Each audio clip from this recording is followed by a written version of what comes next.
Okay, guys, welcome. Joining me this evening is Arcanus. How you doing, guys? Tonight we are going to be looking at a couple of matches between Apu and myself. Covetous on the right-hand side, you'll see me in white, and Apu on the left. A couple of things we wanted to talk about is the importance of having an aggressive offensive strategy. To me, I think that is 60% of the game, if not more. Being aggressive with a low-tier build, I think will put you in a better standing than being timid, overly defensive with a top-tier build. What are your thoughts on that? I agree. Me personally, I'm 90% aggressive when I'm playing. The only time I ever switch over to defensive and evasive tactics are when I'm on cooldown or when my opponent has everything ready to go. You know, and after I just pop something and I see that maybe he's got 6 or 7 spells and, you know, he's ready to go. So maybe I'll just kind of try to bait, you know. But other than that, I would say that I'm mainly an aggressive player. And the aggression is definitely, you can probably tier that and, you know, subcategorize that and all that. But all it really means is that you're the one trying to either set the tempo or capture the tempo and control the match, control where your opponent's going. And you can, you know, the tools that are at your disposal obviously are your ranged attacks, your up-close attacks, your melee attacks, but also your zoning tools. You know, what are you going to do to cut off his escape route or funnel him into the center? And in some of these matches, you'll see even picking up some of these trash arcana and then using them aggressively to control the zone, that can set, you know, that can be classified as aggressive as well. Right. I really like Apu's choice right here. The Wind Sentry is actually a personal favorite of mine. How it pairs up well with the Aqua Ball is going to be pretty interesting because the Wind Sentry itself is a push. You know, he would really want more of a snare for something that he can, you know, load up that, you know, charge up that signature and get a really nice hit on you. So it's kind of counter synergistic here. It will depend on how he uses it, because while the Wind Sentry is definitely sort of a pusher, and you're not going to get any combo value of it, it can absolutely shut down areas of the map. It can put, you know, it can definitely be used for control. Pushing it out into the corner is going to force me to come out the other side for sure, and then if that Aqua Ball is waiting, that's a hit. Right. With what I'm doing here is I've got the Flame Cleaver and I've got the Scimitar. That's a push-pull stun-lock combo, and what I'm always going to be trying to do is capture him in the Scimitar and then punish him while he's in there. And if I capture it at the right range, I'm going to be able to pull off 500 points. At the perfect range, you can pull off 500 points, but it's completely feasible to get 150, 200 points on him, you know, an okay hit. Right. This combo I've got... Sorry, go ahead. I would say that this is more of like when you were talking in terms of aggression, mid-range, you turn into a complete rabid animal with this build. You know, it's you are going to initiate all of the attacks. You know, right about that range, from about the distance we're probably talking about is the center of the map to where the statues are. That would be mid-range. From the center right out to that statue, you can probably hit with the Scimitar on the end. It's not going to be ideal combo, and with the enhanced lightning strike, now you've got long range capability too. Now you have basically everything that you need in your arsenal with that, because that, along with its range, and you want to talk about like cutting people off, that thing does it at, you know, no pun intended, but it does it at lightning speed. Right. You know, you're going to cut them off, you're going to start closing the distance, you're going to throw the Scimitar out. You know, you got 2 of them obviously, and you know, it's going to really, really work well together. Take a look at this. Picking up the Aegis Shield, a defensive spell, using that to now make myself nearly invulnerable to most spells, is basic at least. I can just close the gap, pop it, hop in there. And it now, the way he responds is not by running away, but it's sort of just dipping out of the way to try and regain that tempo. Right. Yeah, but you got him cornered right there. Right there. Now, I wonder, was the Aegis Shield, was that blocking those Wind Sentry projectiles? No. The Wind Sentry went through. It did block the basic. And it blocked his dash, which is very big. It blocked the dash, but it also makes dash useless. Makes it useless. It will also act as an interrupter. So he's not going to be able to start really punishing me. It's going to interrupt him. If he gets too close, he's going to start to take damage. And all that, but it's interesting to watch how he responds to, my aggression. It's not with, really pulling away. It's more of like a parry. It's more of like a, again, just a dodge and not a run. Now, This is an interesting series of matches, and this next one I wanted to point out because this is where he is going to be using the Wind Ward, and that's typically a trash Arcana. It's you would call it as a defense, but the way he uses it in an aggressive way, it actually becomes a really tough, almost an offensive weapon. Now watch, it's always out. Okay, and you see, every time it goes down, he puts another one out. And look how he's just controlling that area of the map. I cannot get close to him. Yeah, and it's funny because it'll actually give him a safe place to charge up that Aqua Ball. Yeah, and even at the perfect distance, he's staying at the perfect distance. He's now caught the rhythm of the scimitar, the distance of the scimitar, and now he knows how to stay out of range of it. And it's about the space of that ward.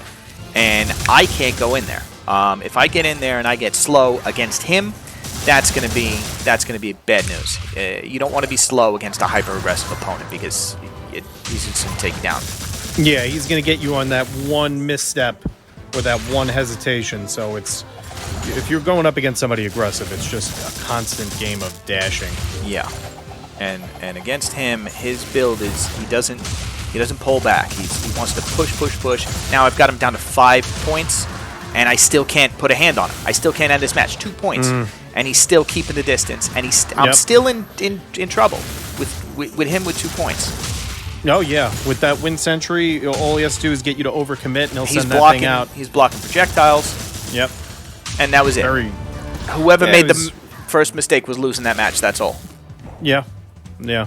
Definitely a lot of good footwork on his part, and good map awareness, I would say, because he's taking those corners, he's dropping the ward, he's staying behind the statue, so he's kind of got both sides covered.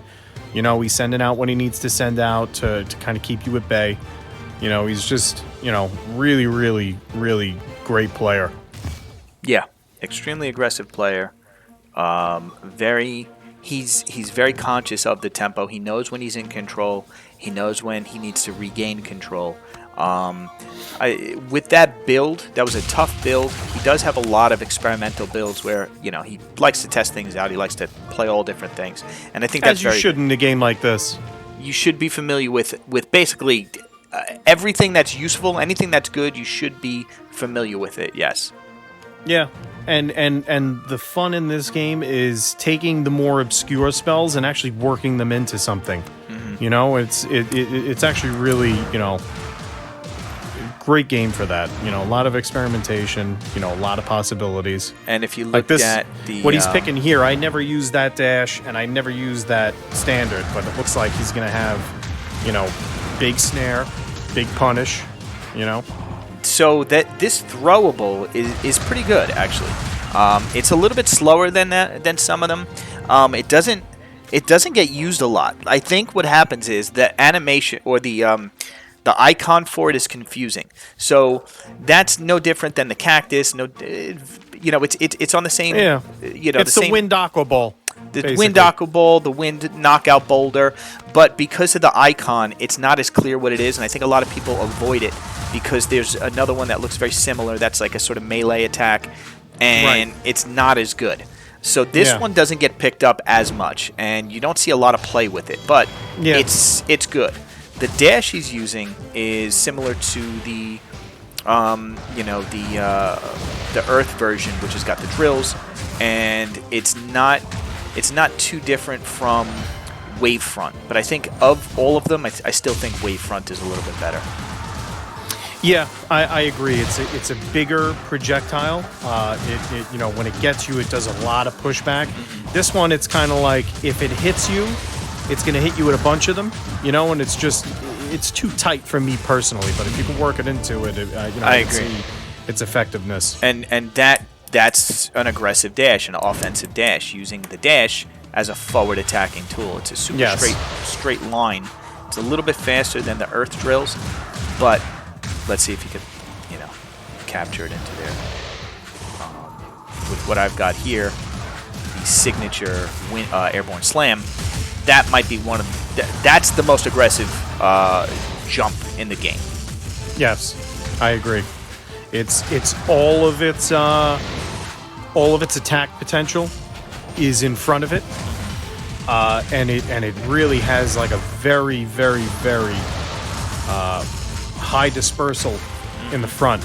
Yeah. I always say that airborne slam is just as good as a standard as it is a signature, but once you see the signature, you just realize like this. And the signature. This is one of the best jumps in the game. That's right. And the signature, you get the bonus up. It gives your opponent slow. So if you're meaning to always come forward, it gives you enough space with its damage range that he still has to pull back. So the recovery time can be compensated with the fact that he's got to still give you some time, some space. Otherwise, he's moving into danger. Right. Now, what he also has here with the blades, using them as a zoning tool as well. They've got a slow startup time, but they travel the whole distance of the arena, and you can shut down huge portions of the arena. Yeah, and they're a lot of fun to use. You can bounce them off the walls. You can hit them off the statues. They're very and you start versatile really in how you can making their what would seem like a predictable attack pattern to them. You could really like start switching them up. So I like the variety in that. And those are going to be the hit. Those are going to be the attacks that you're actually going to hit. Some of the straightforward, just throw the blades out there. You're going to want to go for that hit, but you're more trying to close down an area. The ones that you're likely to hit are when they're going off at an angle, or when you're aiming them out of, or like that, coming out of the statues into the statues. They're a little bit harder to predict. And also, once they start riding the wall and you can push them into there, those are the ones that you're actually going to start to take damage on. Yeah. But being that they are slow and they're very easy to read, it's very easy to avoid them. Yeah, that's the only way that when you're using them so straightforward, it's either got to be you have such a short distance to your opponent to throw it out there and know that you're going to hit them 100%. Or, me personally, when I throw them out and I'm really far away, I kind of just follow them, knowing that I have like a safe lane that I could kind of stay in.